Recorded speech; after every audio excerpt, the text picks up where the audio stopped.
Ndabaramukije mwese. Uyu munsi tuza kuvuga ku mbuga hwaniro na cyane urubuga nza kubabwira mu kanya ruko rurahindura ubwonko bw'abatari bake ngaha ku isi. Uru rubuga atani imyaka 10 irahera ruvutse rumaze kwigarurira imitima y'abagira ku muri yaridi n'igice cyane abanyafrika. Igiteye ubwoba nuko ivyugo rubuga rushirako ku banyafrika bitandukanye n'ibindi usanga gwashize ko ku yindi mihingo y'isi na cyane aho gwavukiye. Mu mwaka wa 2023 ibihugu by'ubumwe bwa Buraya bwahagaritse uru rubuga ku bakozi ndetse no muri Amerika bagirije Bat Dance yavumbuye runo rubuga ko bashobora kuba biba makuru y'abarukoresha bakayadandaza kuri guverinoma y'Ubushinwa biciye mu iperereza. Uru rubuga wagumvise ni TikTok. Urubuga ruriko rurahindura isi. Atari guhindura isi gusa, ruriko rurahindura n'abayibako uko biyumvira, uko bashira ibintu mu bikorwa. Murakaza neza muri TikTok. Votre ami séducteur, votre cocaïne quotidien.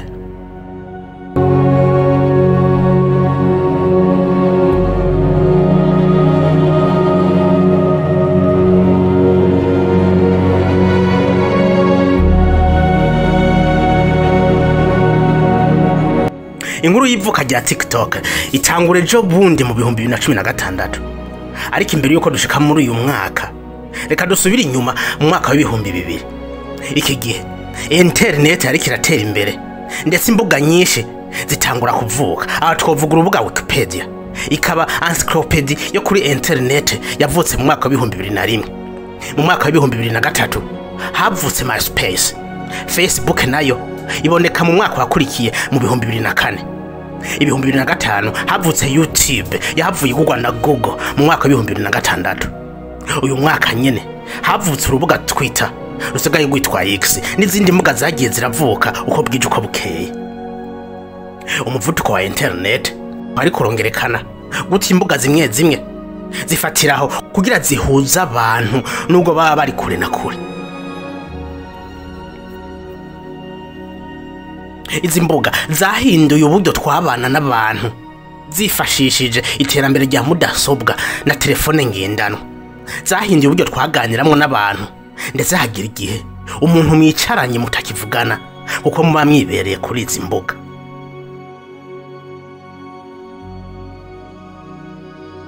Imbere yuko tubona TikTok mu 2016 habanje kuvuka Musical.ly mu 2014. Uru rubuga Musical.ly rwavukiye Shanghai mu gihugu c'Ubushinwa, rwashinzwe n'aba entrepreneur Alex Zhu na Luyu Yang. Uru rubuga muraruzi hamwe ubona umuntu ariko akoma iminwa, amaboko n'ayandi movement y'umubiri akurikiza umudiho w'umuziki uburi muri background. Intumbero y'uru rubuga kwari gusigurira umuziki abafite ikibazo cyo kutumva. Urugwavuye ruhindura ruburubuga gutu video duto tw'abantu baba ariko baratamba byatumye abarukurikirana biyongera. Mu mwaka wa 2016 havutse urubuga rushasha gwitwa Udahinduye. Urugwavukiye mu Bushinwa rushingwa na societe Bat Dance ndetse ikigura gwa rubuga twavuga Musical.ly. Inyuma y'umwaka umwe gusa mu 2017 uru rubuga rwari rumaze gukwiza abantu miliyoni 100 barukoresha. Uyu mwaka rwaciye gwigaburamwe ibice bibiri. Igice kimwe kiguma citwa Udahinduye, ikindi gice citwa TikTok ariko caciye kirungikwa mu bindi bihugu hanze y'Ubushinwa. Aha twamenyesha ko ibica kuri runo rubuga mu Bushinwa gwitwa Udahinduye bitandukanye n'ibica kuri rubuga gwitwa TikTok ruri mu bindi bihugu na cyane muri Afrika. Reka ndabaha akarorero. Murabu tutu video tubiri, akambere nagaca kuri TikTok y'Abashinwa yitwa Udahinduye, akandi ka video ka kabiri nagaca kuri TikTok y'Abanyafrika. Muze kuraba itandukaniro mu mbwire muri commentaire.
mwabonye itandukaniro. Mu Bushinwa urubuga c'est pour l'éducation, kwiga, formation, kunguka de nouvelles compétences. Muri Afrika hari iki? Video nyinshi n'uburofa nkuko mubibonye. Abajene Afrika yo muri kazoza aho kwiga ngo bunguka ubumenyi buzofasha uwo mugabane bari muri ibi. N'izindi mbuga hari kwibinyene ja kuri Facebook Reel, Instagram niga kuzosanga ko video educative, niga kuzohakura inyigisho ishobora kugufasha. Ibyo bashoboye nibi gusa. Ibi muri ko murabona. Ndiko basindira kuko nibyo bashoboye nyene. Aho Afrika igeze rimwe na rimwe ntidukeneye kwisamaza. Ntidukeneye se divertissement z'ubujuju. Dukeneye contenu educatif zigira ico zidusigiye. Sindiko ndavuga ko tudakeneye divertissement, ariko dukeneye izo divertissement zigira ico zitwigisha, zigira ico zidusigiye. Mu mwaka wa 2050 Afrika uzoba ari umugabane urimwe abantu benshi kwisi. Kuba benshi ntivyari bibi, ariko ikibazo nuko uyu mugabane uzoba wuzuye abantu ataco bashobora kumarira. Abantu ubwonko bwabo buzoba bwuzuyemwo ubusa. Abantu ubwonko bwabo buzoba bwatwawe na TikTok, Instagram n'ibindi.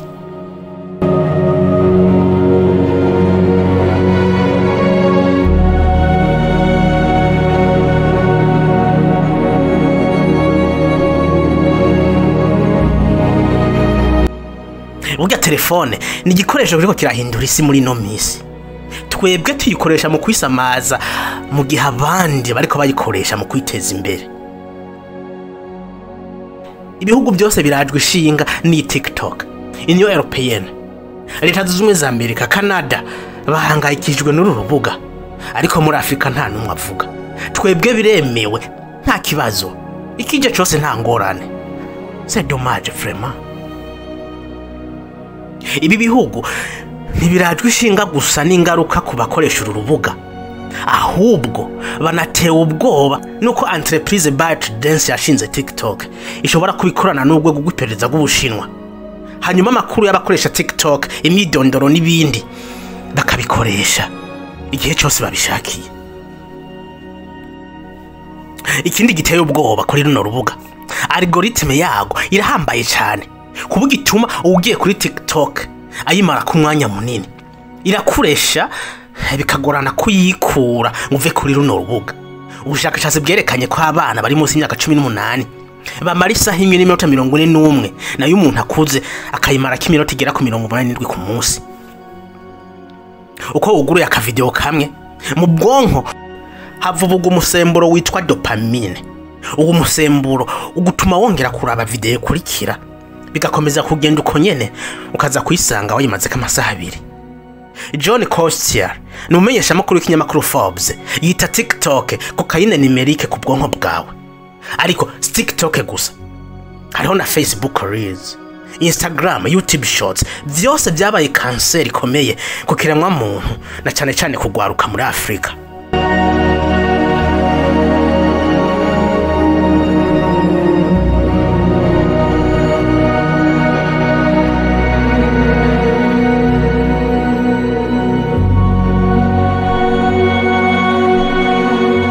Ubu biragoye kuraba video canke tutorial ikwigisha ikintu kanaka, kubera ko imara iminota 45 isaha canke amasaha 2 uyugura amasegonda 30 ugacu yikuramo, kubera wamaze kumugazwa na tujya video twa TikTok tumara amasegonda 60.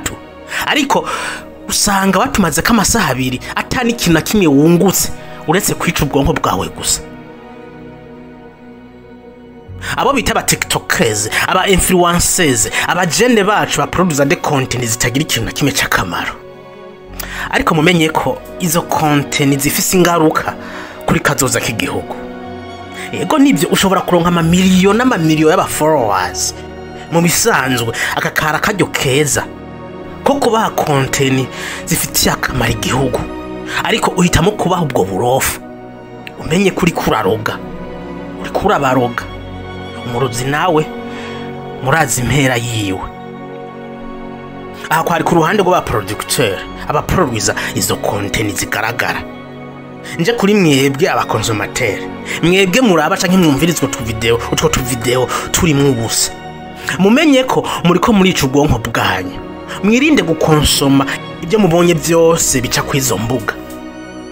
Nturikuburiro ry'imyanda yose. Ba selectif urabe bigufitiye akamaro. Mu gitabo Le pouvoir du subconscient cha Joseph Murphy yerekanye ko ibyo twumviriza, ibyo turaba, ibitwinjiramwo byose twaba tubishaka canke tutabishaka, directement canke indirectement, bihindura ubuzima bwacu ibice 99 n'ibiti 9 kwijana. Rero wirinde guhindurwa n'izi mbuga zikuresha mu kuguha content zica ubwonko bwawe zikica n'ubuzima bwawe. Wibuke ko ukenewe mu iterambere y'igihugu, mu iterambere rya Afrika, ariko ntuzokenerwa mu gihe ubwonko bwawe buzoba bwuzuyemo ubusa canke bwaramaze gupfa. Afrika ikeneye abantu bazima, nikeneye abantu bamaze gupfa bahagaze. Reka mpereze kuri no citation ya Benjamin Franklin ivuga iti abantu benshi bapfa ku myaka 25 ariko bagahambwa ku myaka 75. Wakoze kubana nanje. Ubu butumwa burakomeye cyane ku buryo bw'uko ziba byiza ubusangije n'abandi. Fyonda jeme na subscribe maze ukomeze kwibonera inyigisho zizokugira umuntu atandukanye n'abandi.